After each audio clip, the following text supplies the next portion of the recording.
perjuangan bisa diteruskan oleh banyak pihak. Tapi apabila eksepsi ditolak, berarti kita mengucapkan Bismillah, kita akan maju terus untuk mengungkapkan kebenaran. Tapi harapannya diterima atau ditolak? Nggak ada harapan. La haula wala quwata illa billahil azim. Kita serahkan kepada Allah. Dok, kalaupun diterima hari ini, berarti tidak ada pembuktian kebenaran ijazah di Oh, Ada klaster lain. pembuktian ijazah itu bisa dilakukan melalui banyak hal. Kami ya, saya Dr. Tifa melakukan pembuktian kebenaran ijazah itu dengan ilmu. Ya kalau kita mau lanjutkan ke hukum ya nanti kan banyak sekali sekarang ini sidang-sidang di berbagai tempat yang sudah digunakan oleh teman-teman untuk mengungkapkan kebenaran.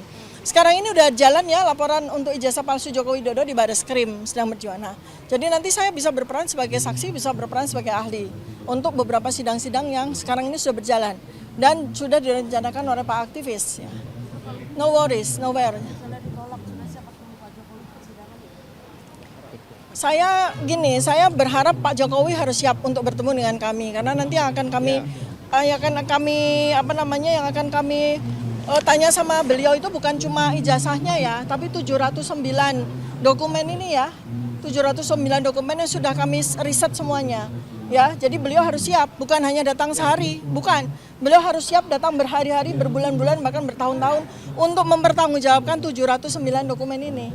Ya, jadi kalau eksepsi kami ditolak itu justru sekali lagi saya katakan, saya kasihan sama Pak Jokowi karena beliau secara lahir fisik ya di usia beliau yang sudah lansia harus bersiap untuk mendapatkan panggilan terus-menerus dari Pengadilan Negeri Jakarta Timur dan beliau wajib untuk hadir ya, tidak bisa diwakilkan karena beliau adalah saksi pelapor ya, seperti itu. Ya, oke, baik, terima kasih. Jadi yang harus siap itu Pak Jokowi tanya apa sudah siap atau belum, bukan kami gitu loh. Ya, Ya. yang ditanya. Ya. Ya, siap, kita insya Allah siap. Sampai ketemu nanti ya setelah situ.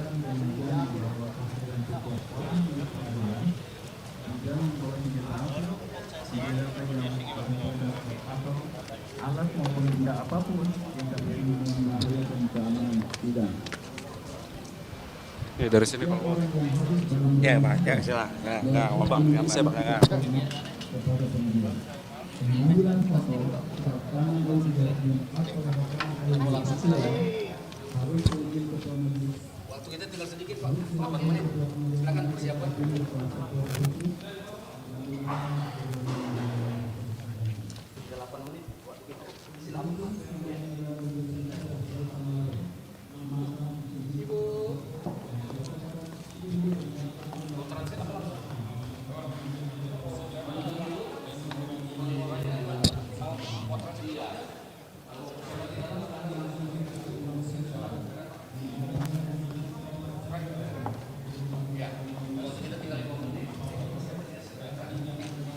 Terkait dengan persidangan Dr. Tifa yang berlangsung di Pengadilan Negeri Jakarta Timur. Gedung Cimandiriwan, Jalan Cimandiri nomor 1, Kelurahan Cikini, Kecamatan Menteng, Kota Administrasi Jakarta Pusat, Provinsi Daerah Khusus Ibu Kota Jakarta, berdasarkan surat kuasa khusus tanggal 25 Juni 2026. Pengadilan Negeri tersebut telah membaca penetapan ketua tentang penunjukan majelis hakim, penetapan majelis hakim tentang penetapan hari sidang, berkas perkara dan surat lain yang bersangkutan dengan perhatikan dakwaan dari penuntut umum. Terdakwa didakwa dengan dakwaan ke-1 primer.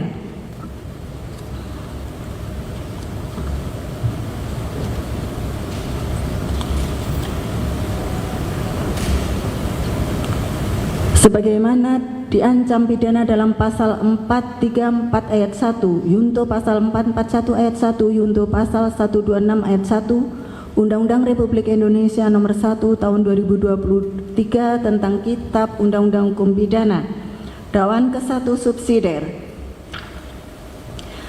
Perbuatan terdakwa diancam pidana dalam pasal 433 ayat 1, Yunto pasal 441 ayat 1, Yunto pasal 126 ayat 1 Undang-Undang Republik Indonesia nomor 1 tahun 2023 tentang Kitab Undang-Undang Hukum Pidana.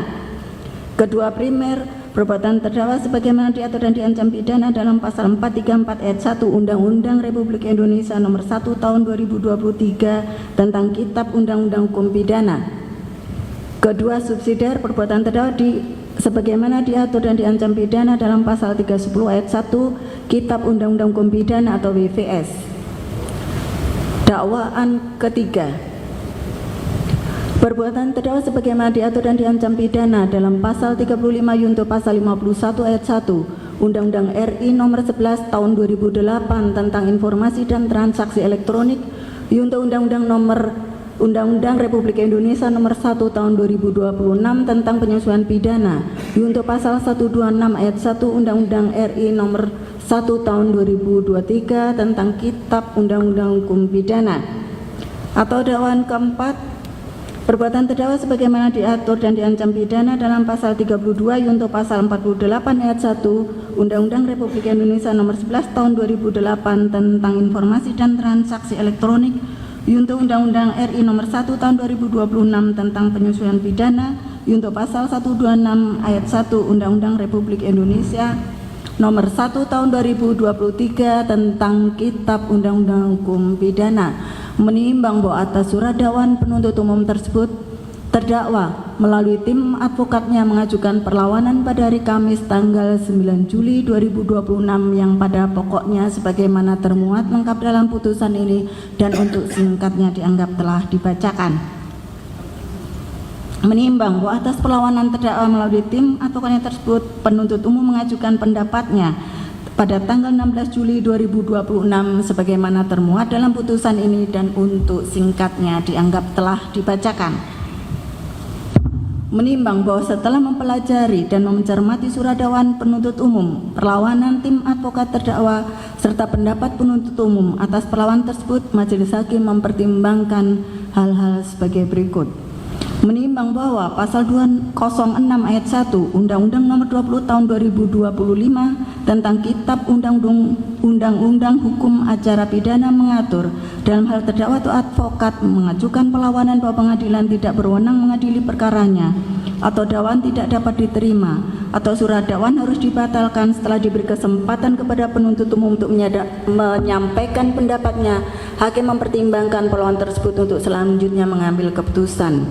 Menimbang berdasarkan ketentuan tersebut, ruang lingkup perlawanan secara limitatif yaitu terbatas pada 3 hal. Pengadilan tidak berwenang mengadili perkaranya, 2. Surat dakwaan tidak dapat diterima, dan 3. Surat dakwaan harus dibatalkan. Menimbang bahwa ketentuan pasal 206 ayat 1 Undang-Undang nomor 20 tahun 2025 tentang Kitab Undang-Undang Hukum Acara Pidana tersebut berhubungan dengan syarat sahnya surat dakwaan sebagaimana diatur dalam pasal 75 ayat 2 Undang-Undang nomor 20 tahun 2025 yang mengatur bahwa penuntut umum membuat surat dakwaan yang berisi a. Tanggal penandatanganan nama lengkap, tempat lahir, umur dan tanggal lahir, jenis kelamin, kebangsaan, tempat tinggal, agama dan pekerjaan terdakwa. B. Surat uraian secara cermat, jelas dan lengkap mengenai tindak pidana yang didakwakan dengan menyebutkan waktu dan tempat tindak pidana dilakukan. C. Pasal undang-undang yang dilanggar dan tanda tangan penuntut umum dengan konsekuensi hukum bahwa surat dakwaan yang tidak memenuhi ketentuan syarat materi huruf B adalah batal demi hukum sebagaimana ketentuan pasal 75 ayat 3 Undang-Undang nomor 20 tahun 2025. Menimbang bahwa menurut doktrin hukum yang dianut secara konsisten dalam praktik peradilan sebagaimana dikemukakan oleh Yahya Harahap dalam bukunya Pembahasan Permasalahan dan Penerapan KUHP Jilid 2 Pustaka Kartini 1988 halaman 660 sampai 664 bahwa keberatan atau eksepsi harus diajukan sebelum pokok materi perkara diperiksa oleh persidangan. Itu sebabnya sifat eksepsi adalah suatu upaya yang diberikan kepada terdakwa dalam hal-hal yang berhubungan dengan masalah formil. Eksepsi belum memasuki masalah yang bersangkutan dengan pokok perkara. Menimbang bahwa sejalan dengan doktrin tersebut, Harun M. Hussein Esa dalam buku Surat Dakwaan, Teknik Penyusunan, Fungsi dan Permasalahannya dari Rineka Cipta 1990 halaman 159 menegaskan bahwa tentunya eksepsi tersebut harus dilandasi oleh dasar-dasar hukum dan argumentasi yang tepat dan akurat. Menimbang bahwa setelah mencermati perlawanan tim advokat terdakwa, majelis hakim mengidentifikasi dalil perlawanan yang pada pokoknya dapat diklasifikasikan berdasarkan pasal 206 ayat 1 KUHP 2025 sebagai berikut. 1. Pengadilan tidak berwenang mengadili perkaranya.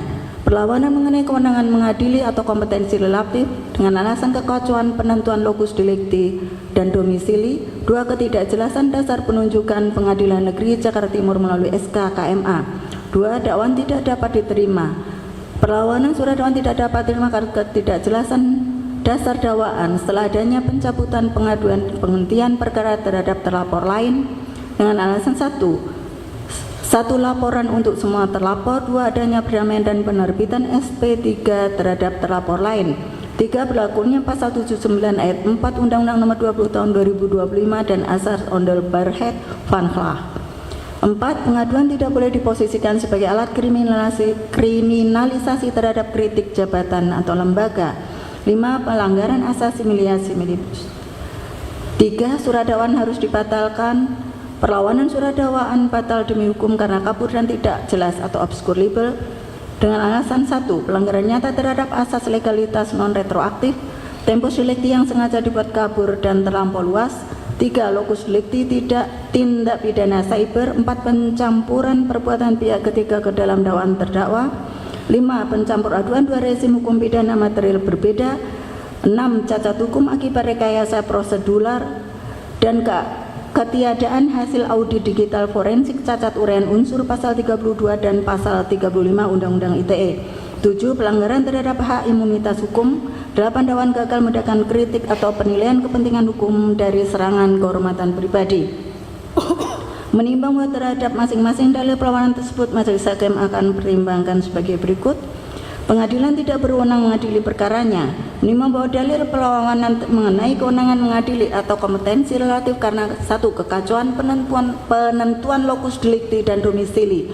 Menimbang bahwa atas dalil perlawanan tim advokat terdakwa, penuntut umum menyampaikan pendapat yang pada pokoknya pencantuman Ainus Tower atau di Jakarta Pusat dalam surat dakwaan kedua primer adalah bentuk kecermatan penuntut umum dalam memaparkan aktus reus fisik awal atau tempat produksi konten.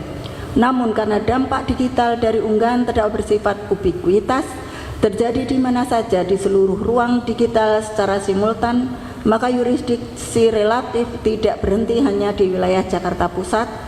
B. Dalam hukum pidana modern, khususnya yang berkaitan dengan informasi dan transaksi elektronik, serta penyebaran konten digital yang diatur dalam Undang-Undang Nomor 1 Tahun 2023, penentuan lokus delicti tunduk pada perluasan doktrin hukum peradilan. 1. Teori alat. 2. Teori akibat. Berdasarkan pasal 165 ayat 2 Undang-Undang Republik Indonesia Nomor 20 Tahun 2025 dan Kitab Undang-Undang Hukum Acara Pidana tentang Kitab Undang-Undang Hukum Acara Pidana atau pasal 84 ayat 2 KUHP lama mengenai kediaman sebagian besar saksi untuk menunjuk Pengadilan Negeri Jakarta Selatan. Pencantuman alur kompetensi tersebut bukanlah kekacauan, melainkan pemenuhan syarat formal kronologi yurisdiksi sebelum perkara ditarik ke Pengadilan Negeri Jakarta Timur. Bahwa penuntut umum sengaja menguraikan elemen Jakarta Selatan dalam surat dakwaan untuk menegaskan prinsip efisiensi peradilan, yaitu membuktikan secara limitatif bahwa tempat tinggal terdakwa, tempat terdakwa ditemukan, dan kediaman sebagian besar saksi yang akan dihadirkan memang lebih dekat dan relevan diakses dalam radius wilayah hukum DKI Jakarta, bukan di luar provinsi. Ini adalah prasyarat administratif yang wajib dilengkapi sebelum melangkah ke ketentuan pasal 166 Undang-Undang Nomor 20 Tahun 2025.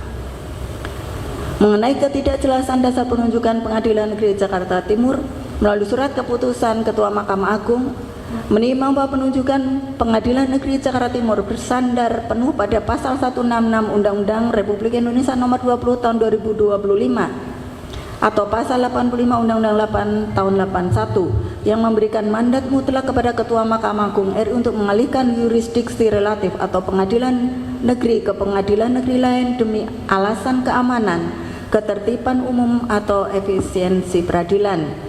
Menimbang bahwa terhadap perlawanan terdakwa atas kewenangan Pengadilan Negeri Jakarta Timur mengadili perkara terdakwa tersebut, majelis hakim mempertimbangkan sebagai berikut. Menimbang bahwa ketentuan pasal 75 ayat 2 huruf A Undang-Undang Nomor 20 Tahun 2025 mengenai isi surat dakwaan tersebut jelas ditentukan harus memuat waktu dan tempat tindak pidana dilakukan adalah untuk menentukan kemana penuntut umum melimpahkan perkara ke pengadilan negeri yang berwenang mengadili perkara. Menimba bahwa kewenangan pengadilan negeri untuk memeriksa perkara pidana sebagaimana ditentukan dalam pasal 165 ayat 2 KUHP dihubungkan dengan ketentuan pasal 75 ayat 2 huruf A Undang-Undang Nomor 25 Tahun 2025 tentang KUHP mengenai isi surat dakwaan tidak disyaratkan